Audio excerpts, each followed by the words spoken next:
Hey guys, good evening. Andy here with Expert Renovation out at the sawmill phase 2, and dreams do come true.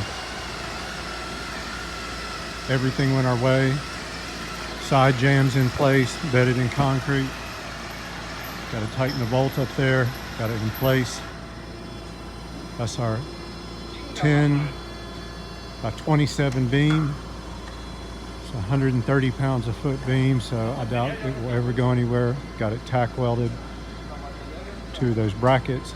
We're going to grout everything in. The bricks, or block rather, will go on top, fill this in, and be ready for the new sawmill equipment. Angel and Julio getting it tightened up. And that's it. Time for the weekend. Thanks for watching.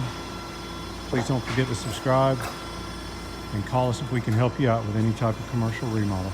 478-501-0102.